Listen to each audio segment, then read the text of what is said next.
नमस्कार दोस्तों, आपका स्वागत है संस्थानम बाय गौरव सर यूट्यूब चैनल पर। आज का हमारा विषय है इलेक्टोरल बॉन्ड्स। आपको पता ही है कि इलेक्टोरल बॉन्ड्स आज के टाइम में भारत के अंदर सबसे अधिक चर्चाओं में है। ये ज्यादा चर्चाएं इन्हें तब प्राप्त हुई जब सुप्रीम कोर्ट ने इन्हें इल्लीगल घोषित कर दिया। मेरा इलेक्टोरल बॉन्ड को बताने के पीछे जो उद्देश्य है वो है जिससे हमारे देश की आम जनता को भी पता चले कि इलेक्टोरल बॉन्ड में क्या खामियां हैं, ये इतनी चर्चाओं में क्यों है, इसे असंवैधानिक क्यों घोषित किया गया। और दूसरा जो सबसे मुख्य कारण है मेरा इन्हें बताने का वो है आईएएस पीसीएस की तैयारी करने वाले स्टूडेंट्स जिनके लिए एक केस स्टडी होगा जिसे मैं बहुत ही सिंपल भाषा में समझाने वाला हूं, जिससे वह व्यक्ति भी समझ पाए जिसे जो इलिटरेट है या फिर जिसने अधिक ना पढ़ा हो, उसे भी इलेक्टोरल बॉन्ड के बारे में पता चल जाए कि क्या है इलेक्टोरल बॉन्ड। देखिए, इलेक्टोरल बॉन्ड कुछ नहीं है, ये एक गुमनाम वचन पत्र है। जैसे कि आप दुकान पे जाते होंगे, कुछ खरीदते हो, कितनी बार क्या निकलता है उसके पैकेट के अंदर से, कुछ खरीदा आपने, उसके अंदर से निकलता है कूपन। एक कूपन निकलता है और उस कूपन पर सिर्फ क्या लिखा रहता है, कोड। उस पर ना तो आपका नाम होता है ना कुछ और डिटेल होती है, सिर्फ एक डिटेल होती है, कोड। इसी तरह इलेक्टोरल बॉन्ड है। देखिए, इलेक्टोरल बॉन्ड को जो इलेक्टोरल बॉन्ड स्कीम आई थी, इसको हमारे जो फाइनेंस मिनिस्टर थे उस टाइम के 2017 में जब फाइनेंस मिनिस्टर थे लेट अरुण जेटली जी ने 2017-18 के बजट में पेश किया था। देखिए, 2017-18 के बजट में इसे पेश किया गया था और इसके बाद जब ये पेश कर दिया तो इसे काफी क्रिटिसाइज किया था विपक्षी दलों ने और इसे फिर एक सस्ते बस्ते में डाल दिया था। लेकिन इसकी जांच के बाद जब ये फाइनेंस मिनिस्ट्री का एक डिपार्टमेंट है, department of economic affairs, DEA, जिसे हम आर्थिक मामलों का विभाग भी कहते हैं, आर्थिक मामलों का विभाग भी कहते हैं, ठीक है, उसके पास गया और उसने जांच के बाद इसे गजट में नोटिफाई कर दिया 2 जनवरी 2018 को। 2 जनवरी 2018 को गजट में नोटिफिकेशन आ गया था इलेक्टोरल बॉन्ड स्कीम का, ठीक है। अब इस स्कीम के तहत वे कौन सी पार्टियां हैं जो ये इलेक्टोरल बॉन्ड के थ्रू फंड ले सकती है, वे कौन सी पार्टियां हैं? उसमें वे ही पार्टी होगी जो सेक्शन 29A के जो representation of the people act है 1951 का, उसके द्वारा बनी हुई पार्टी है, वही लेगी। और सबसे जरूरी बात, जिन्होंने अपने पिछले चुनाव में, चाहे वो लोकसभा का चुनाव हो या फिर विधानसभा का चुनाव हो, जिन्होंने अपने पिछले चुनाव में कम से कम 1% वोट हासिल की होगी, 1% वोट, जिन्होंने 1% वोट हासिल की होगी, उन्हीं पॉलिटिकल पार्टीज को फंड दिए जा सकते हैं, ठीक है। बहुत ही सिंपल भाषा में, जिन्होंने 1% से ज्यादा, 1% या उससे ज्यादा वोट हासिल की होगी, उन्हें ही फंड दिए जा सकते हैं, ठीक है। अब बात आती है इलेक्टोरल बॉन्ड होते क्या है। देखिए, इलेक्टोरल बॉन्ड को जारी करने के लिए जब इलेक्टोरल बॉन्ड स्कीम आ गई थी, इलेक्टोरल बॉन्ड स्कीम जब आ गई थी तो उसे जारी करने के लिए, देखिए मैं आपको बताता हूं, उसे जारी करने के लिए बैंक जो अधिकृत किया गया था वो किया गया था एसबीआई बैंक। एसबीआई बैंक को अधिकृत किया गया था कि एसबीआई बैंक में ही आप वहां से बॉन्ड खरीद सकते हैं। जिसका भी भारत के अंदर या जिसका भी अकाउंट है, साथ में उसका बैंक अकाउंट है प्लस उसकी केवाईसी हुई है, वो ये बॉन्ड खरीद सकता है, वो ये बॉन्ड खरीद सकता है। और बॉन्ड की जो लिमिट थी वो 1000 रुपये का बॉन्ड था, 10,000 रुपये का बॉन्ड था, 1 लाख का बॉन्ड था, 10 लाख का बॉन्ड प्लस 1 करोड़ का बॉन्ड।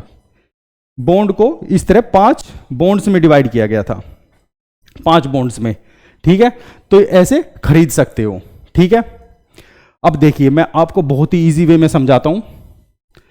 सपोज करो ये कोई कंपनी है, या कोई इंडिविजुअल है जो बॉन्ड खरीदेगा। वो कहां से बॉन्ड खरीदेगा? बैंक से वो बैंक जाएगा, उसने मान लो 1000 रुपये का बॉन्ड लिया, 1000 रुपये का बॉन्ड लिया बैंक से, उसने बॉन्ड लेके आ गया। ये पॉलिटिकल पार्टी है, ये कोई राजनीतिक दल है। तो इसने बॉन्ड खरीदने के बाद ये आ गया राजनीतिक दल के पास, अब इसने ये बॉन्ड दे दिया पॉलिटिकल पार्टी को, ठीक है। अब जो इलेक्टोरल बॉन्ड स्कीम का नियम है, वो नियम ये है कि जो पॉलिटिकल पार्टी है वो एसबीआई जाएगी उस बॉन्ड को लेके और उसे विद इन 15 डेज, 15 दिन के अंदर, 15 दिन के अंदर, 15 दिन के अंदर, खरीदने के 15 दिन के अंदर ही उसे रिडीम कराना होगा। 15 दिन के अंदर रिडीम कराना होगा उसे, 15 दिन के अंदर ही उस बॉन्ड को बैंक से रिडीम कराना होगा, एनकैश कराना होगा। अगर ऐसा नहीं हो पाता, मान लो कि 15 दिन के अंदर वो रिडीम नहीं हो पाता, तो जो बॉन्ड में मनी है, जो भी पैसा है, मान लो 1000 रुपए है, तो वे कहां चले जाएंगे, फिर वे चले जाएंगे प्रधानमंत्री रिलीफ फंड में। वे प्रधानमंत्री रिलीफ फंड में पैसे चले जाएंगे ऑटोमेटिकली, वे पैसे चले जाएंगे प्रधानमंत्री रिलीफ फंड में, ठीक है। इस बात को ध्यान देना, ठीक है। अब बॉन्ड खरीदे कब जाते हैं? बॉन्ड साल में 4 बार खरीदे जाते हैं और 10 दिनों के लिए खरीदे जाते हैं। साल में 4 बार, जनवरी में, अप्रैल में, जुलाई में और अक्टूबर में। ये साल में 4 बार खरीदे जाते हैं और 10-10 दिन के लिए ही ओपन होते हैं, 10 दिन के लिए ही, तब ये खरीदे जाते हैं, ठीक है। ये तो थी इलेक्टोरल बॉन्ड स्कीम। लेकिन अब मुद्दा आता है कि इस स्कीम में क्या प्रॉब्लम आई, इसमें दिक्कत कहां आई। स्कीम जब आई थी 2017 में ही, 2017 में जब स्कीम आई थी तो इसमें एडीआर ने और कॉमन कोज ने एक याचिका डाल दी थी, एक याचिका डाल दी 2017 में ही, 2017 में ही याचिका डाल दी थी एडीआर ने और कॉमन कोज ने, दोनों ने। ये एनजीओ है कॉमन कोज, कॉमन कोज एक एनजीओ है जिन्होंने 2017 में ही इस स्कीम के खिलाफ याचिका डाल दी थी। उन्होंने क्या कहा था कि यह स्कीम संविधान के अनुसार नहीं है। उन्होंने कहा कि फंडिंग मिलने से, देखो राजनीतिक दलों को फंडिंग मिलने से, बेहताशा गुमनाम फंडिंग मिलने से द्वार खुल जाते हैं किसके? भ्रष्टाचार के, चुनावी भ्रष्टाचार के। उन्होंने बोला जिसे बड़े पैमाने पर वैध बना दिया जाता है इस स्कीम के द्वारा। उन्होंने ये कहा। एडीआर तो आपको पता ही है, एसोसिएशन ऑफ डेमोक्रेटिक रिफॉर्म्स, तो इन्होंने ये कहा, ठीक है। उसके बाद दूसरी जो याचिका डली थी वो 2018 में डली थी, 2018 में। हमारे देश की पार्टी है CPIM, communist party of India, Marxist, मार्क्सवादी जो कम्युनिस्ट पार्टी है, भारतीय कम्युनिस्ट पार्टी। दूसरी याचिका उन्होंने डाली थी। उन्होंने कहा कि इलेक्टोरल फंड स्कीम जो, इलेक्टोरल बॉन्ड स्कीम जो है, ये जब भुगतानकर्ता का नाम छुपाती है तो ये जानने का अधिकार जो होता है, जिसे जो हमें फंडामेंटल राइट मिला है 19(1)(a) के द्वारा, आर्टिकल 19(1)(a) के द्वारा जो हमें फंडामेंटल राइट मिला है, जानने का अधिकार, जानने का अधिकार, उसका ये उल्लंघन करती है, उसका ये उल्लंघन करती है। इसलिए ये असंवैधानिक है, इसलिए ये असंवैधानिक है। और ये स्कीम जितना भी ब्लैक मनी है, सीपीआईएम के द्वारा जितना भी ब्लैक मनी है उसको ये लीगल कर देती है ये स्कीम, ठीक है ना। जिससे राजनीतिक दलों में जो फंडिंग होगी, बेहताशा फंडिंग होगी, उसे ये लीगल घोषित कर देती है। ये कहा गया है, देखो यहां पे भी कहा गया है, वैध बना देती है, ठीक है।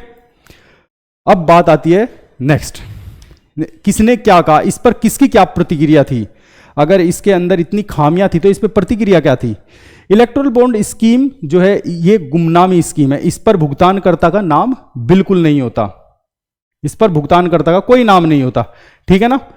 तो इसमें जब इलेक्टोरल बॉन्ड स्कीम को लाया गया तो इसके लिए सुप्रीम कोर्ट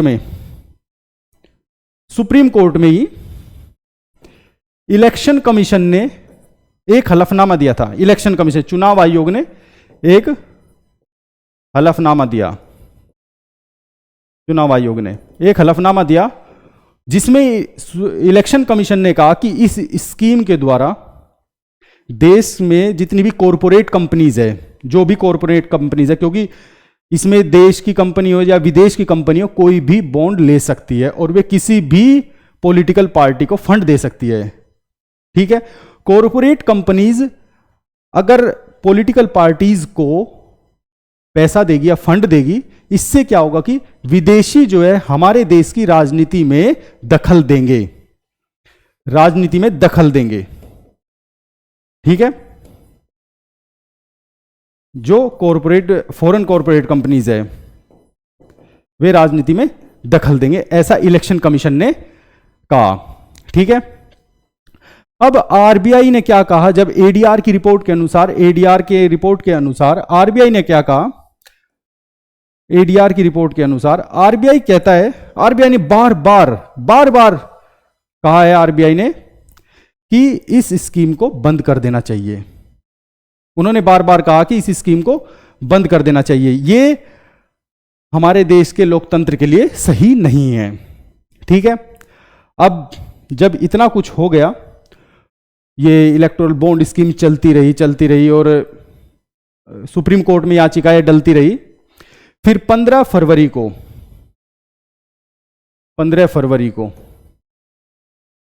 2024 को सुप्रीम कोर्ट ने 15 फरवरी 2024 को सुप्रीम कोर्ट ने इसे इलीगल घोषित कर दिया, अनकॉन्स्टिट्यूशनल घोषित कर दिया। इलेक्टोरल बॉन्ड स्कीम ये रहा, electoral bond scheme is violative of article 19(1)(a) and unconstitutional, supreme court strikes down electoral bond scheme.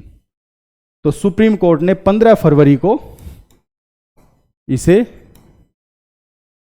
अवैध घोषित कर दिया। जब सुप्रीम कोर्ट ने इसकी सुनवाई की, सुप्रीम कोर्ट की सुनवाई करने के लिए कॉन्स्टिट्यूशनल बेंच थी, कॉन्स्टिट्यूशनल बेंच थी, जो संवैधानिक बेंच थी, उसमें 5 जजेस थे, 5 जजेस जिन्होंने अपना फैसला सर्वसम्मति के साथ सुनाया, वो फैसला। उसमें हमारे chief justice of India D Y Chandrachud थे, जिनकी अध्यक्षता में ये 5 सदस्यीय बेंच बनी थी। डीवाई चंद्रचूड़ थे, जिनकी, और खास बात है, इनकी अध्यक्षता में ये बेंच थी, इनकी अध्यक्षता में ये बेंच थी, डीवाई चंद्रचूड़। जस्टिस संजीव खन्ना,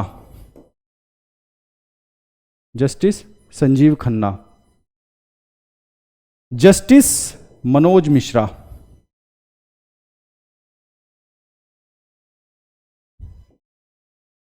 ये तीनों थे। और जस्टिस बी आर गवई और justice J B Pardiwala, justice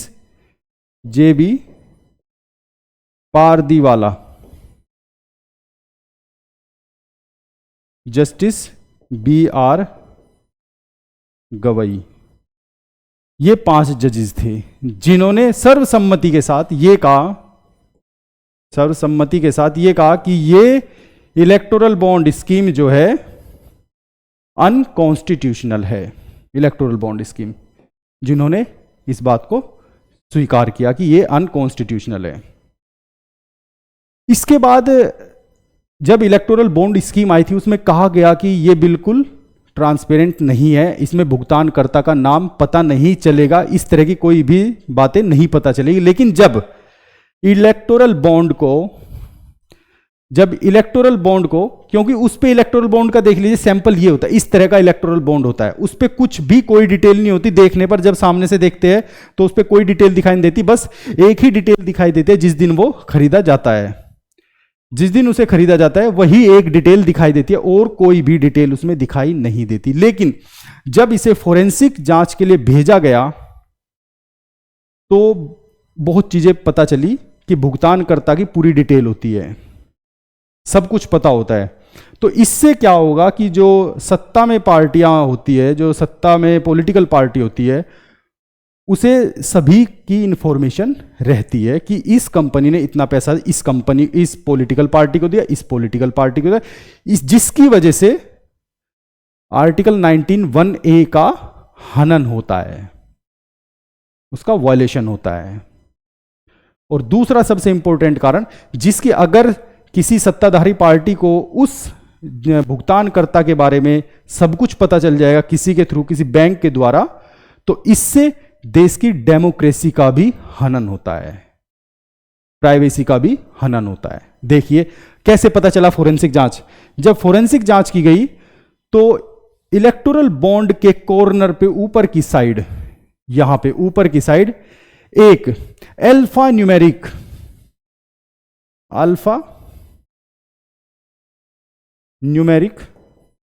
unique number होता है जिसमें सारी की सारी इंफॉर्मेशन छिपी रहती है।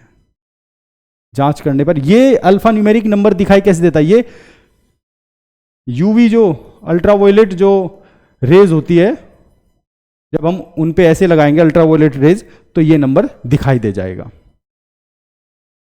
ठीक है, तो इसलिए सुप्रीम कोर्ट ने कहा कि आप इसे तुरंत बंद कर दीजिए, ये हमारे संविधान का उल्लंघन कर रहा है। जब इतना सब कुछ हो गया, 15 फरवरी को अनकॉन्स्टिट्यूशनल इस स्कीम को घोषित कर दिया गया, उसके बाद सुप्रीम कोर्ट ने एसबीआई से कई बार कहा कि आप हमें डेटा प्रोवाइड कराइए, डेटा को डिस्क्लोज कीजिए, जितना भी डेटा है, किस किस कंपनी ने क्या क्या डेटा दिया है, कितना फंड दिया है किस कंपनी ने, उस कंपनी का पूरा डेटा हमारे पास होना चाहिए। लेकिन सुप्रीम कोर्ट लापरवाही बरत रहा था इनमें। तो सुप्रीम कोर्ट ने आखिरी बार एसबीआई को हड़काते हुए कहा कि 21 मार्च तक हमारे पास हर कंपनी का, हर इंडिविजुअल का कंप्लीट डेटा होना चाहिए। फिर एसबीआई ने वो कंप्लीट डेटा दे दिया, जिसका लिंक मैं अपनी वीडियो के डिस्क्रिप्शन में डाल दूंगा, कोई भी जाकर उसे देख सकता है कि किस कंपनी ने, किस पॉलिटिकल पार्टी का, किस इंडिविजुअल ने किस पॉलिटिकल पार्टी को कितना फंड दिया है। ठीक है, अब बात आती है कि क्या यह स्कीम सही है या गलत है। अगर इस नजरिए से देखा जाए, जिस नजरिए से आज चल रही है, यह स्कीम गलत है, लेकिन इसमें कुछ चेंजेस करने चाहिए। जैसे कि आपको पता ही है कि सिल्कियारा टनल बनाई गई थी, उसका जो कॉन्ट्रैक्ट मिला था वो मिला था नवयुग एंटरप्राइजेज को, जो नवयुग कंपनी है उसको इसका कॉन्ट्रैक्ट मिला था, और उसने फंडिंग की थी 55 करोड़ की। और आपको पता है कि उसमें 41 मजदूर फंसे थे जब वो टनल टूट गई थी। इस तरह की कंपनीज फंडिंग कर रही है। अभी जो पता चला है कि 20 में से 14 कंपनी वे है जिन पर या तो ईडी सीबीआई की रेड पड़ी है, या जिन पर किसी न किसी तरह का टैक्स इवेजन या और कोई मामला चला हो, उन कंपनीज ने इलेक्टोरल बॉन्ड खरीदे हैं। ठीक है, तो इलेक्टोरल बॉन्ड स्कीम गलत नहीं है, ये अच्छी स्कीम है, लेकिन अगर इसमें कुछ चेंजेस किए जाए, जैसे कि पहला चेंज क्या होना चाहिए? पहला चेंज होना चाहिए कि उन कंपनीज को कभी भी इलेक्टोरल बॉन्ड खरीदने की अनुमति नहीं दी जाए जिन पर कभी पास्ट में कोई टैक्स इवेजन या मनी लॉन्ड्रिंग का केस चलाओ। इस तरह का कोई भी केस हो तो इस तरह की कंपनी को या इंडिविजुअल को इलेक्टोरल बॉन्ड खरीदने का अधिकार नहीं देना चाहिए। दूसरा, वे कंपनीज जो हमारे देश की एकता और अखंडता का वॉयलेशन करती हो, हमारे देश की यूनिटी और इंटीग्रिटी का वॉयलेशन करती हो, उन कंपनीज को ये बॉन्ड नहीं खरीदने चाहिए। थर्ड, इलेक्टोरल बॉन्ड ट्रांसपेरेंट होने चाहिए। इसका पता सभी को होना चाहिए कि किस इंडिविजुअल ने, किस कंपनी ने, किस कॉरपोरेट सेक्टर ने, किस पॉलिटिकल पार्टी को कितना फंड दिया है। इससे हमारे देश के अंदर हमारे संविधान का उल्लंघन नहीं होगा। Electoral bond should be transparent, ये ट्रांसपेरेंट होना चाहिए। स्कीम अच्छी है लेकिन इसमें कुछ सुधार की गुंजाइश है। इसलिए आप लोगों को अगर मेरी ये वीडियो अच्छी लगी तो प्लीज़ लाइक कीजिए, कमेंट कीजिए, शेयर कीजिए, और हाँ, मेरा चैनल ज़्यादा से ज़्यादा सब्सक्राइब कीजिए। Thank you.